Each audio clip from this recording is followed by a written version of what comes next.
India Muslim personal law board का ऐलान। जुम्मतुल विदा के मौके पर एहतजाज की अपील। अपने बाजू पर काली पट्टी बांधकर एहतजाज दर्ज कराएं।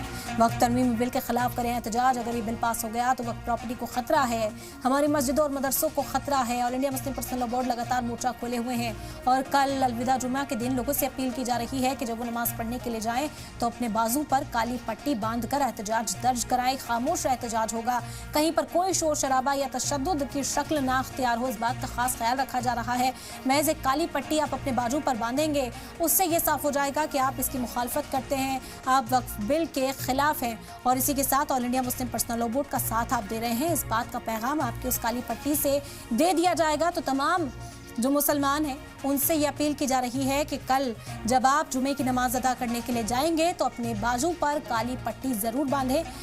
अगर आप इस वक्फ बिल के खिलाफ हैं तो all India Muslim personal law board ने इस बात की अपील की है।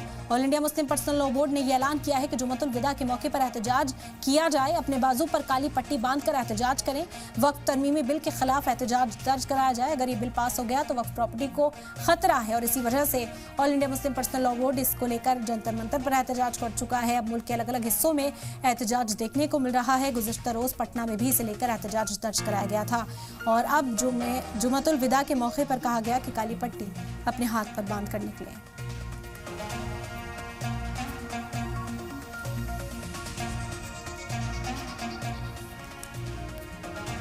और इस वक्त हमारे साथ डॉक्टर सैयद कासिम इलियास साहब जुड़ गए हैं, all India Muslim personal law board के स्पोक्स पर्सन है। सर खैर मकदम है सलाम टीवी पर आपका, और आपसे जानेंगे all India Muslim personal law board की अपील लोगों से किस तरीके की है, कैसे एहतजाज दर्ज कराएं लोग।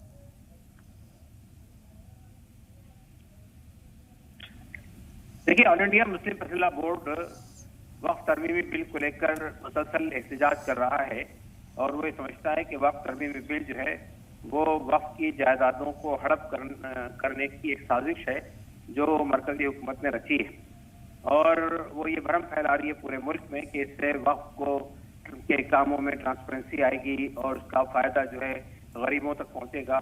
हालांकि ये बिल्कुल बेबुनियाद बात है, इसमें ऐसी कोई बात नहीं है तरमीमात के अंदर।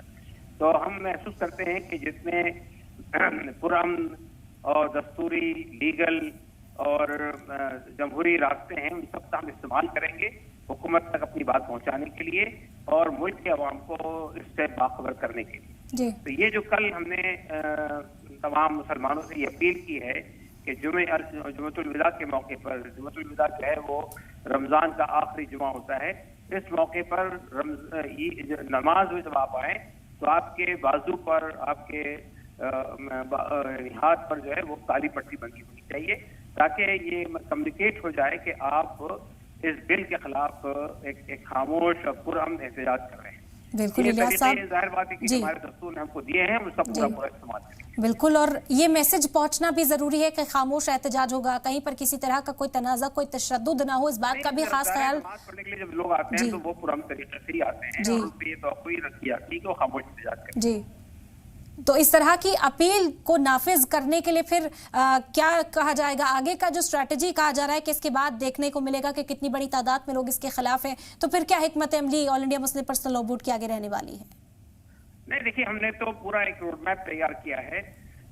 अगर खुदा न खास्ता ये बिल मंजूर होता है तो फिर हमारी तरीका क्या होगा और ये जब तक पेंडिंग रहेगा पार्लियामेंट में उस वक्त हमारा तरीका क्या होगा, इसका हमने एक पूरा रोड मैप तैयार किया है जो रमजान के बाद इंशाअल्लाह तनाफिज होगा। जी, तो हम देख रहे हैं कि all India Muslim personal law board को जो है काफी मुस्लिम तंजीमों से हिमायत मिलती हुई भी नजर आ रही है, लेकिन एक धड़ा ऐसा भी है जो कहता है कि इसके खिलाफ आवाज उठाने की जरूरत नहीं है, वो जरूरत महसूस नहीं करते हैं। ऐसे में क्या लगता है कितनी हिमायत यहाँ पर बोर्ड को मिलती हुई नजर आ रही है, या जो दूसरा मौक़िफ़ है वो क्या रुकावट पैदा कर सकता है राह में? देखिए, पहली बात तो ये समझ लीजिए कि all India Muslim personal law board वो एक अपेक्स ऑर्गेनाइजेशन है। मुसलमानों की तमाम दीनी मिली तंजीमें, तमाम मसालिक इसके अंदर मौजूद है। जो आप ये बात कर रहे हैं कि बड़ा तबका, बिल्कुल बेबुनियाद बात है। एक छोटी सी मामूली अक़लियत हो सकती है जो हुकूमत के हाशिया बरदार, हुकूमत के हिमायती लोग होंगे जो इस तरह की बात कर रहे हैं। हर मुसलमान ये जानता है कि वक्त तरमीमी बिल जो लाया गया है उसकी एक एक क्लॉज को आप पढ़ने से ये अंदाजा लगा लेंगे कि वक्त की जायदादों को हड़पने, बर्बाद करने, उसके इंकरेजमेंट का रास्ता हमवार करने के लिए बिल लाया गया है। और जाहिर है कोई भी मुसलमान अपनी मसाजिद को, अपने कब्रिस्तानों को, अपनी ईदगाहों को, अपनी दरगाहों को, अपनी खानखाहों को और अपने जो खैराती चैरिटेबल अदारे हैं उनको इस तरह बर्बाद होता कहीं नहीं देख सकता। जिसके अंदर भी ईमान की जर्रा बराबर भी हरारत बाकी है, वो कभी भी इस बिल की हिमायत नहीं कर सकता। जो इस बिल की हिमायत करेगा, इसका मतलब ये कि उसके अंदर ईमान की हरारत बाकी नहीं है। ठीक है। तो ये कुल मिलाकर all India Muslim personal law board ने बड़ी अपील की है। बेहद शुक्रिया आपका, आपने अपना कीमती वक्त दिया, चर्चा में आप हमारे साथ शामिल हुए।